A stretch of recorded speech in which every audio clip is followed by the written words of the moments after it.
Kita bahagia. Sekali lagi ditirukan Bunda Aisyah. Ya sambil berdiri nggak apa-apa Bunda Aisyah. Yuk.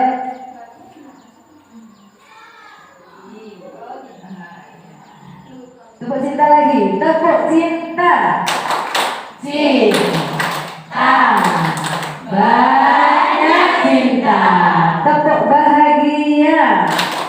Kita bahagia. Alhamdulillah. Berikutnya langsung saja pada pemateri hari ini. Materinya akan disampaikan oleh Bunda Aisyah. Kepada Bunda Aisyah kami persilahkan. Terima kasih Bunda Ibu dan Bunda semua. Sebelum masuk ke situ, kita senam otak dulu. Yang mana senam otaknya bermanfaat, ada banyak manfaatnya. Kalau menurut ini versinya berbeda-beda. Nah, kita ambil yang ini dah, senam otak gerakan dasar. Yang mana manfaat pertama adalah meningkatkan daya ingat dan konsentrasi. Saya mudah lupa. Nah, ini biasanya anak-anak diajak dengan kalender yang cuma satu gerakan saja. Ibu-ibu juga jangan kalah. Nanti lombanya sama anak-anak di rumah ya. Oke. Yang kedua ada meningkatkan refleks dan koordinasi tubuh. Koordinasi tubuh yang mana sih? Gampang gelimpang, sih gampang kesandung, ibu. Nah, ini manfaatnya untuk itu. Yang ketiga, meningkatkan kemampuan belajar. Nah, ini kan belajar nih. Nah, supaya tidak ngantuk, supaya ingat terus sampai akhir. Nomor 4, menyeimbangkan tubuh dan pikiran. Cek sinkron dah. Atine ngomong nopo, tangannya ngomong nopo. Atine ngomong nopo, tangannya juga nopo. Teko ngarep, kate njaluk gelas, teko mburi njaluk piring. Nah, itu lali nggih. Oh, pas yang ada tak juga wae. Nomor belum. Sama kita susu mawon. Nomor 5, menyeimbangkan otak kanan dan otak kiri. Pada dasarnya otak kita terbagi dua, ada yang sebelah kanan, ada yang sebelah kiri. Biar seimbang. Nanti kita lihat otak kita seimbang nomor tadi. Pembuktian dengan saya, apakah saya juga seimbang ataukah lebih daripada Bunda? Pasti lebih daripada Bunda. Yang nomor 6 terakhir, mencegah penyakit lupa, amnesia, demensia, atau Alzheimer. Alzheimer ini lebih parahnya, lebih gampangnya pikun. Nah, lihat gue, saya nggak tahu Mbak. Monggo. Mungkin gerakannya nanti ikut di sini ya, Mbak. Kalau di sini nanti kalau melihat saya, benar lihat di sini. Tangannya disiapkan dua-duanya.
Ya, sudah dua. Satu keluar, satu ke dalam.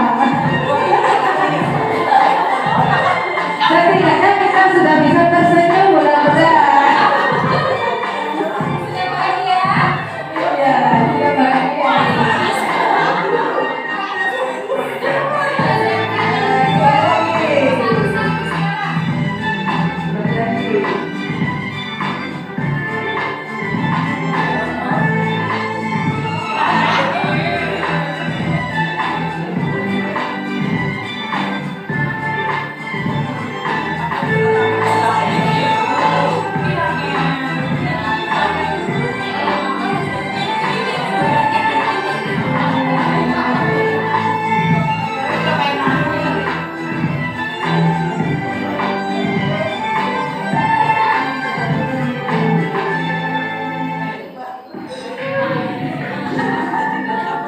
Sudah sinkron?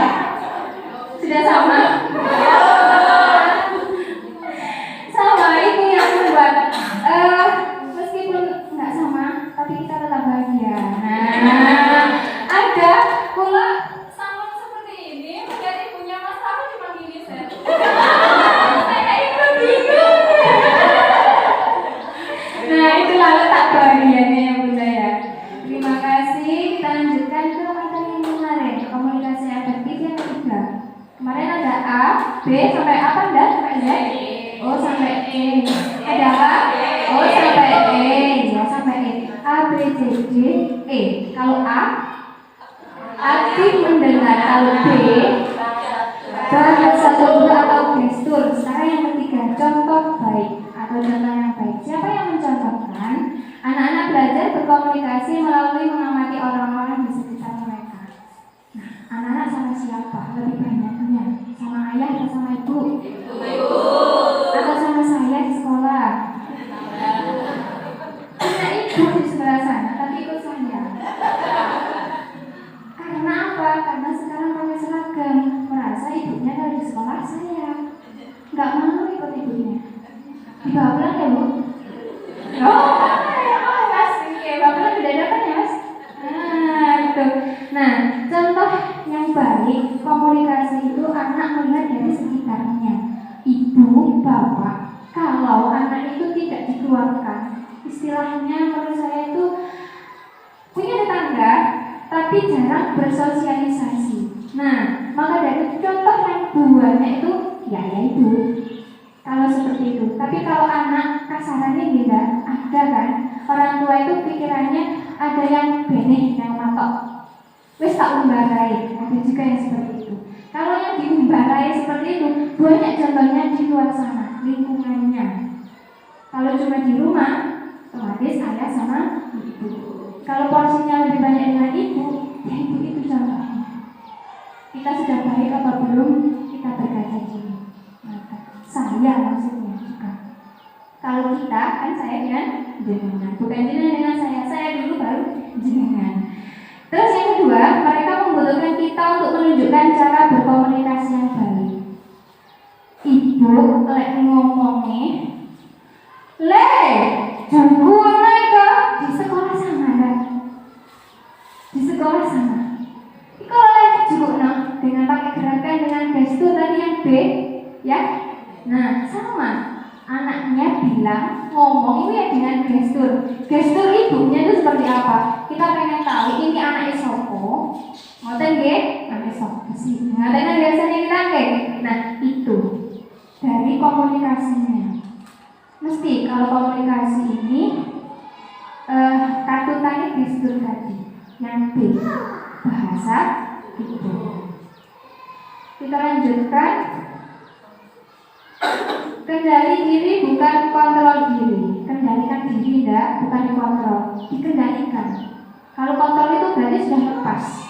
Nah, apa yang harus dikendalikan? Jenengan periksa nih dua gambar yang berbeda. Yang satu sumringah, yang satu wajahnya sampai merah. Oke, karena marah. Emosi ada dua, emosi positif dan emosi negatif.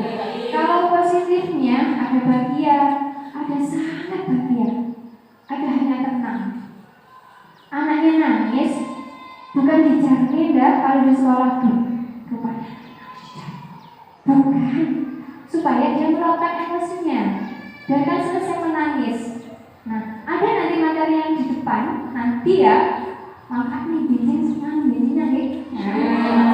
Ini samawanan. Ada materi seperti ini, saya cuplikan sedikit.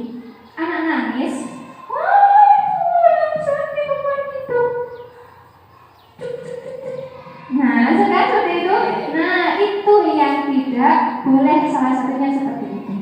Lalu ada juga emosi negatif, ada sedih, ada marah, ada takut. Di situ dijelaskan guru adalah model bagi murid bagaimana cara mengendalikan diri. Guru. Tapi menurut saya guru atau menurut semua yang ada di dunia, guru pertama siapa? Madrasah pertama anak. Ibu. Nah, guru adalah model itu. Kalau kita lihat artis pakaiannya seperti apa, kita namanya juga model. Kalau di sekolah mereka melihat guru. Anak-anak kalau di kelas sebelah mungkin tingkah lakunya seperti ini, sama dengan gurunya. Bukan berarti harus menjudge, oh guru ini seperti ini, bukan. Tapi ikut apa yang anak lihat, apa yang anak dengar. Dan memahami peta emosi agar mampu mengendalikan. Nah, emosinya kan berpeta seperti ini ya. Kalau emosi yang negatif ada di atas atau di bawah? Di bawah. Jadi harus dikendalikan itu yang di bawah. Oke. Apa yang dikendalikan tadi? Sedih, marah, takut.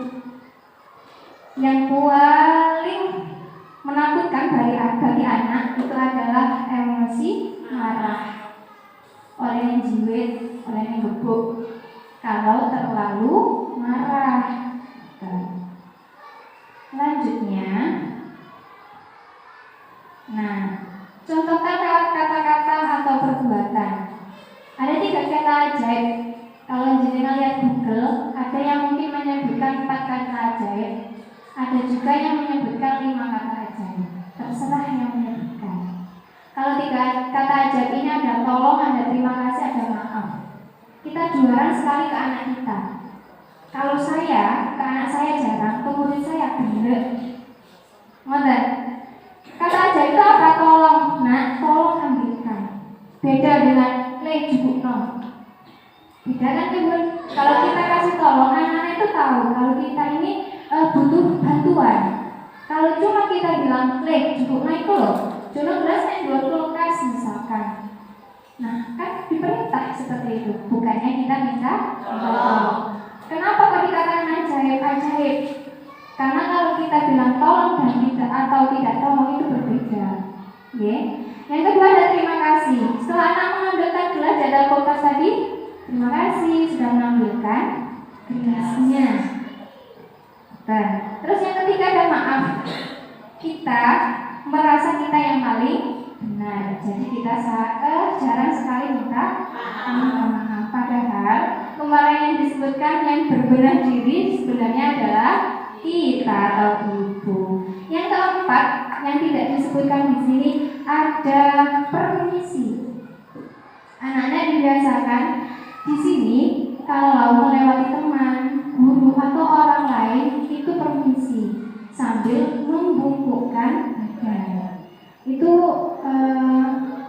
pembelajaran kuno tapi harus dilestarikan. Sekarang ini jarang sekali.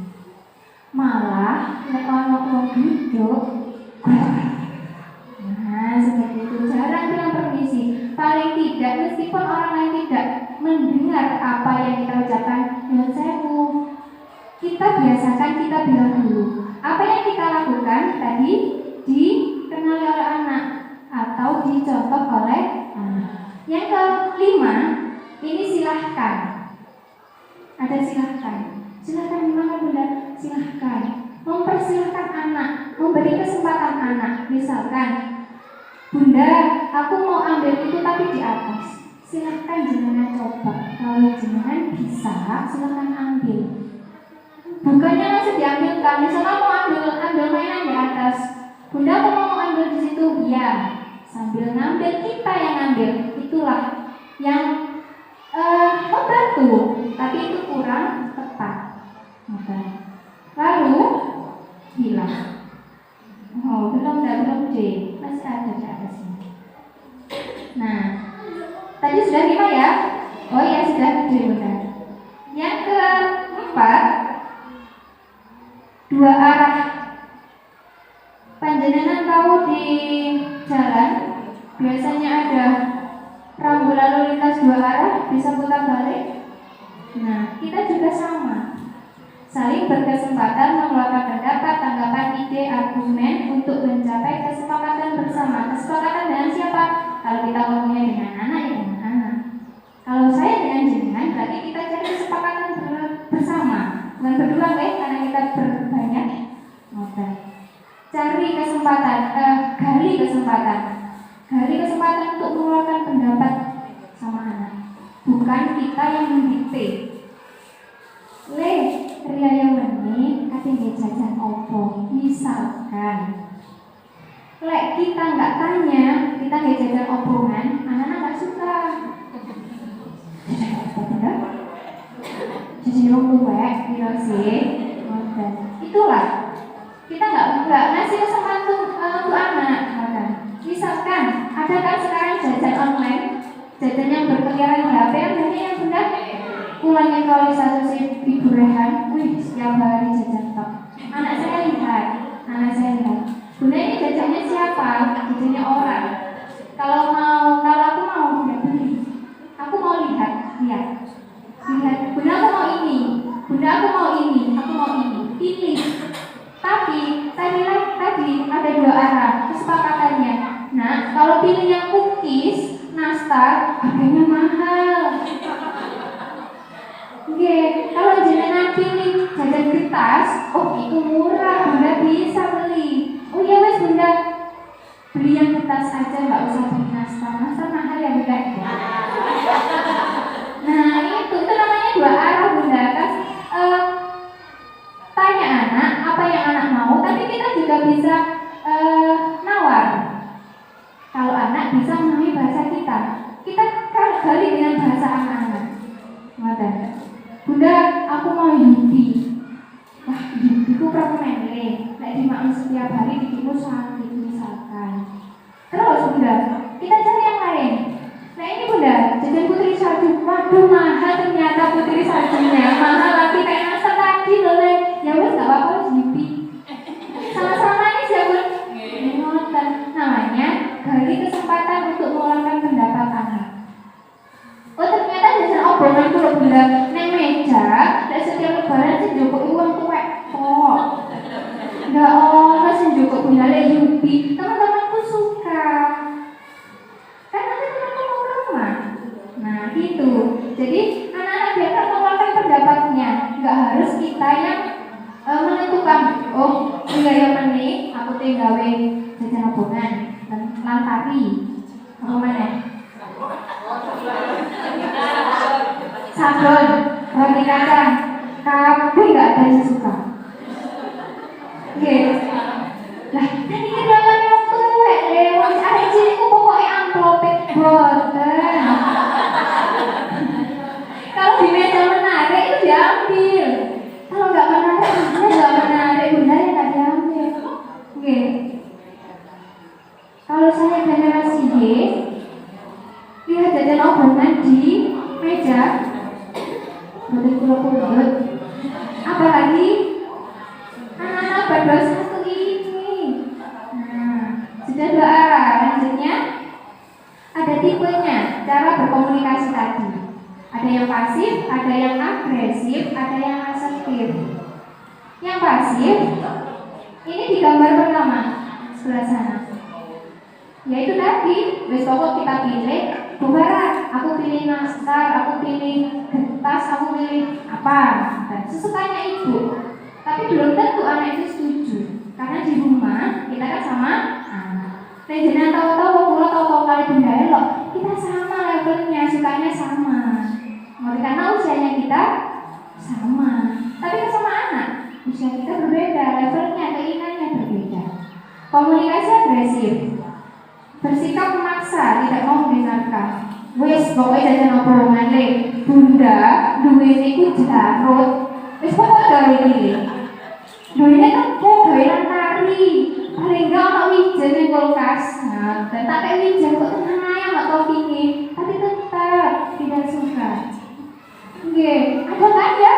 Wah, itu berdasarkan pengalaman saya. Nah, terus ada komunikasi asertif, menyampaikan pesan tanpa menyakiti orang lain dan berpikiran untuk mendengarkan. Nah, yang paling baik komunikasi yang mana, Bunda? Asertif, mau mendengarkan anak. Paling tak tawar-menawar kalau kita sudah tahu apa yang anak mau. Bunda, aku pengen baju sing koyo iku lho Bunda, anake artis Kartika Dewi lho Bunda. Waduh, baju ini mahal Dok. Tapi kan aku rupanya murah-murah enggak. Wis, Bunda wis jahitno. Modelnya ya apa? Wis pokok modelnya karo Bunda. Nah, itu juga sakarepe Bunda. Duwe model. Paling enggak kita tanya pendapatnya. Meskipun kita punya model, tanya. Ini baikkah? Ini maukah? Setidaknya kalau anak-anak tidak mau, kita bisa nawar sampai anak mau. Paling tidak seperti itu, apa yang kita mau, apa yang anak mau, kita sama-sama tahu. Jadi setiap hari, misalkan anak punya keinginan, selalu tanya ke kita. Bunda, aku mau beli tip trondol. Tadi kan rusin ya, yang laki-laki, anak laki-laki. Tip trondolnya yang ada lampunya Bunda, yang ada lampunya berapa harganya? 15.000 misalkan. Tapi aku pilihnya ada dinamonya juga. Yang ada dinamonya 55.000. Itu pun belinya nggak di sini, belinya di Shopee. Oh, nggak apa-apa Bunda, karena ini bisa muter. Kan nanti aku bisa menceritakan ke teman kalau buat itu seperti ini. Bahkan ada tutorial di YouTube, ada. Tapi kan nggak ada barang aslinya Bunda. Nah, itu namanya tawar menawar sama anak. Tapi akhirnya ibu yang kalah karena viral. Kalah sama viral. Mana yang membuka komunikasi dua arah? Kita lihat contohnya, ada 4 contoh. Kita baca. Gara-gara kamu sih minumannya tumpah. Yang kedua, tidak berkata-kata langsung, tidak berkata-kata, langsung mengabaikan anak sambil memasang bahasa tubuh marah atau kesal. Anak ini belum dibayar, langsung. Dia baik. Terus yang ketiga, siapa tadi yang salah? Kita bertanya, tapi rambut menyindir. Siapa tadi yang salah? Kata sih, bukannya kamu, biasanya kan? Terus yang keempat, apa penyebabnya tadi sehingga minumannya tumpah, Nak? Yang mana yang baik Bunda? Yang keempat. Karena apa? Karena bertanya apa penyebabnya. Kita tanya, apa sih yang tadi menyebabkan gelas itu tumpah? Kelakuan apa yang kamu lakukan, Nak? Kita tanya, mungkin nggak sengaja. Mungkin ternyata ada mbah lewat, gelasnya tumpah, mbah sudah menghilang, tinggal anaknya di situ. Yang kita salahkan anaknya, padahal nggak sengaja ketumplak tadi kena senggol bajunya mbah misalkan. Loh Bunda, tadi lo mbahnya kamu, bukan aku. Nah, tapi kita tahunya anak. Kita belum tentu benar kalau kita belum mendengar pendapat anak. Terakhir ada ada emosi positif. A, apa Bunda? Aktif mendengar. B, bahasa tubuh. C, contoh yang baik. D, dua arah. Yang E, emosi positif. Alhamdulillah panjenengan 3 hari hafal. Saya 2 bulan yang lalu tak hafalkan kemarin Bunda. Padahal di Jakarta kan bulan yang lalu. Hebatan jenengan kali dulu. Anak sangat peka dan bisa merasakan emosi lawan bicaranya. Yang kedua, emosi negatif dapat menghambat pesan kita tersampaikan dengan baik. Kalau anak nggak tahu apa yang kita rasakan, kita ungkapkan dulu. Kita pancing. Kalau anak biasanya ditanya, diem, itu nggak tahu kan apa yang mau disampaikan, itu nggak tahu. Jadi kita contohkan dari diri kita. Bunda tadi beli cabai. nembak Julia. Aku ternyata mahal loh. Berapa Bunda? 30.000. Dapat 3. Misalkan, wih iya Bunda itu tuh mahal ya. Besoknya mau beli tiket kerondol tadi. Kalau 30.000 itu kemarin beli sampai mahal, apalagi yang 55.000. Jadi anak tahu perbandingannya, dia berpikir kalau setiap hari kita beli seperti itu, terbiasa nanti dah. Pembiasaan, terbiasa itu bukan hanya dilakukan sekali, tapi dilakukan berulang kali, bahkan setiap hari. Keterangan dan kebahagiaan meningkatkan kesehatan fisik dan mental. Ini ada video lanjutan sebenarnya. Ada beberapa sekelompok lelaki tua, sudah mbah-mbah, sudah bertuban semuanya rambutnya. Ada yang masih sehat, bisa tambah baik. Ada yang sudah di rumah sakit dengan selang yang menancap ke tubuhnya. Ada yang asam urat dan sebagainya. Misalkan ini ada 5. Nah, sekelompok orang tua ini kepingin sehat. Tapi kalau ingin sehat, gak dimulai dari kita, gak punya energi positif, gak mau berubah, gak mau sembuh, ya gak akan sembuh.